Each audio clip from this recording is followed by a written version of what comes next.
Hello, hello, and welcome to my channel.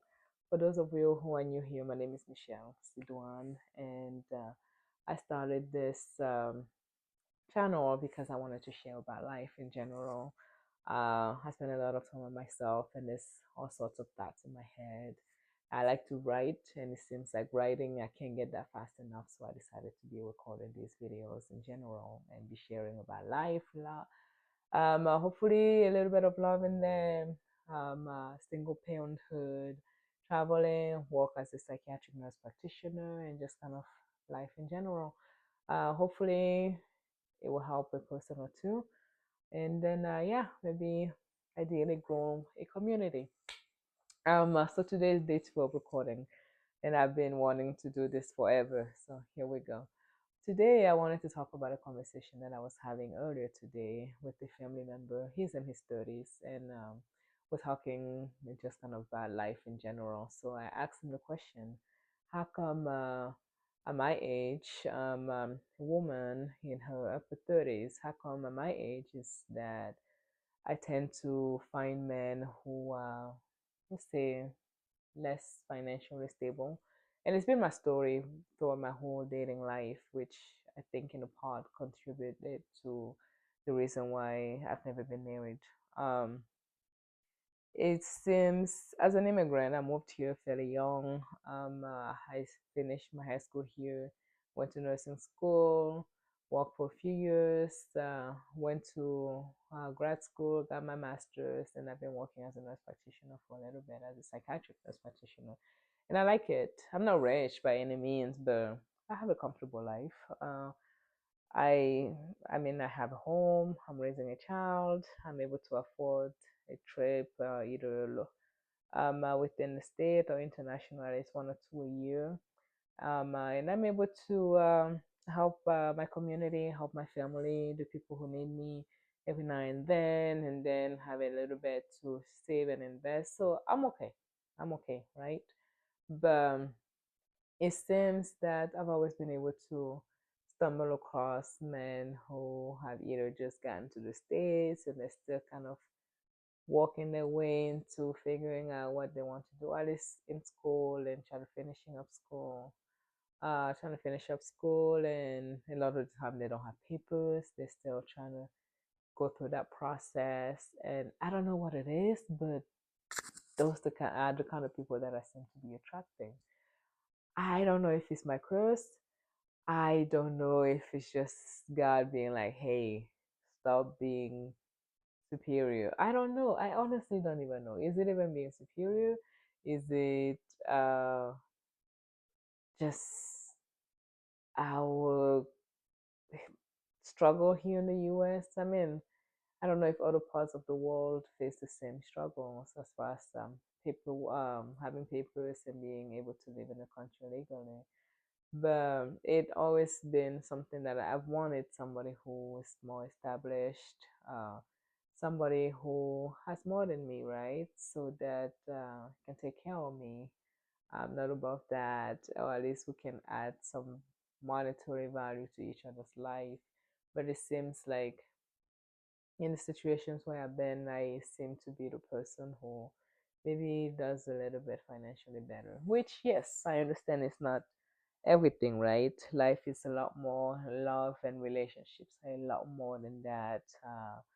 About understanding each other and compromise and being on the same page, having the same goal, being able to care for each other. Yes, all of that is good and well, but at the same time, money, I like money. Money solves a lot of problems. It's been shown, research has shown that people who have less money, they tend to divorce more. The rate of divorce is higher because, again, they're having those conversations, those fights around money. They're not spending as much time as they would like because everybody's too busy hustling. The kids can participate in the activities they want because again they're hustling. In those circumstances, also they tend to be more spread out because they're helping more people and families they come from. There's a lot of factors that go into it. So I never wanted that to be my story. But it kind of seems like I'm at a point of my life where I'm like, I might just have to be like, hey, maybe this is just your story. And I've spoken about it with my mom, and she's been like, hey, maybe it's just your story. Maybe God just wants you to be somebody else's blessing. And I've never made it the key point in looking for a partner either. It just hasn't happened that way. But it's an annoyance, right? It's like, man, why is that? Why does it have to be like that? And then on top of that, when I was looking for my home a few years ago, some a conversation that I had with this young man also was that you're buying a house, you're not a married woman. What are you going to do when you find a man? Are you expecting him to move in with you? Are you planning on selling the house and moving in with him? And that's a conversation I've had with multiple members of my family. I'm African, and it very much is now when you get married, you move into your husband's house, and there's definitely a lot of stigma that's associated with men possibly moving into his woman's house. And my dad, bless his heart, he's come out and told me he would not have any respect for any man who was to pack up his bags and move into my house. He's like, no, I cannot have any respect for that kind of person. And we've tried to explain to him that now the world we live in the Western world, it's a lot different. Just because he moves in doesn't mean that he's not contributing. He could be helping with the mortgage and all of that. He's like, you guys can see what you want. This is my papa. He lives in Cameroon. You guys can see what you want, but he's like, nah, I cannot have any respect for that kind of a man. He's like, you're grown. Obviously, you're going to do what you're going to do, but nah, I cannot have any respect for a man like that. And that in itself is so unfortunate too, right? And part of the conversation I was having today with my loved one, it was like, no, if that's the case, you most likely will have to move out because, again, the same story. It's about respect. It's like a man cannot move into a woman's house. So it's like, okay, so what are some of my options? What do you think? It's like, no, that means you guys are definitely going to have to sell your house and then most likely put down some money together so you can buy something else. And I'm like, yeah, I have no problem with that. The problem though arises in what if he can't put in as much as I am able to? Does that mean that I put more so we can get something else? Or is he going to be too prideful and be like, nah, I can't do that. I have to put more money. I mean, I'm the breadwinner and I have to spend whatever money I have, and you're just going to have to match that level. So does that mean that I'm going to have to downgrade my lifestyle in order to be able to accommodate the man for his pride's sake? I don't know. I mean, obviously, it's going to depend on whoever I end up with, because we're going to have those conversations. But just thinking ahead, those are some of the conversations that will have to be had. um and it's like, see, if it was somebody who had money, then we wouldn't need to have those conversations. Be like, hey, if he has his house, I'll move in with them, or I will we both sell our houses and then we'll buy something that's more adequate for both of us. But who knows how that would go. But it's just, as a woman, as a woman who is at the age that I am, and that's something else that him and I were talking about.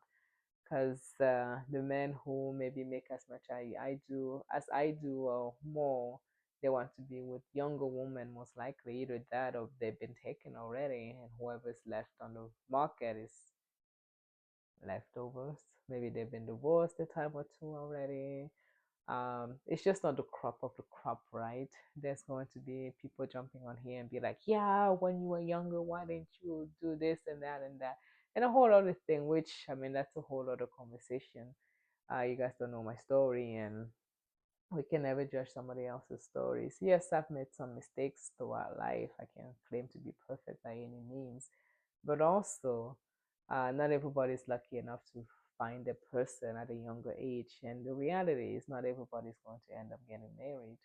But still, it's like we have to think about these things. And kind of wonder what will happen and just kind of theorize and try to plan ahead as much as we can. And because that knowing where we stand on those things, it informs the kind of person that we're dating, right? I've decided I'm at a point in my life where I'm like, hey, if it's a good person, we have the same goals. He's flexible. We're able to have the same values. We understand each other. He doesn't mind stepping into that role of, somebody I get along with. And even if he doesn't make as much money, it's gonna be like, hey, that's fine. We'll figure it out. But then at the same time, is that settling? Does that mean that I would be settling if I was to do something like that? I don't think so. I don't think so. I think it will be, what is it? Again, I still feel like it has to be my person. I can't just be like I make that decision for anybody. But if it's my person, my God given person, then I will be like, hey, I can make it work, and then I will encourage him and nurture him and support him as much as I can in order to be able to get him to where he wants to go so that we can have a beautiful life.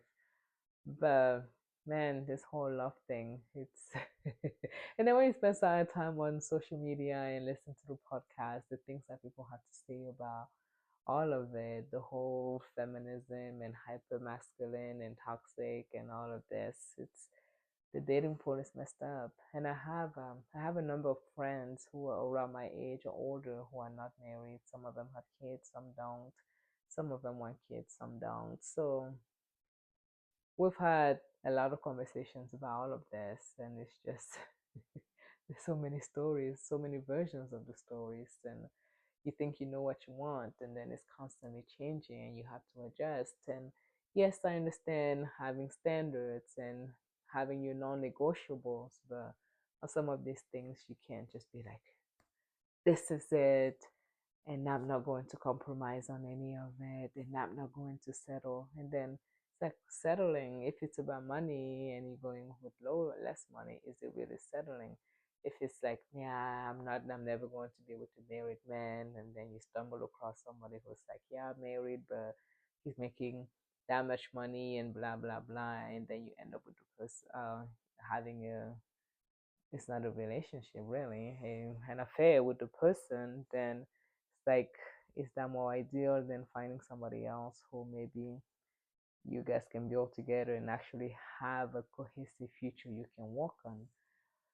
Um, uh, I guess I'm just kind of rambling by this point, but the point I think I'm trying to make is that it's good to have those conversations with people every now and then, and not just be stuck in your head the way that I am. And hear other people's perspective, live people, not just on some random podcast. But yeah, it was nice having that conversation today with him. And then we'll see. Hey, I'm all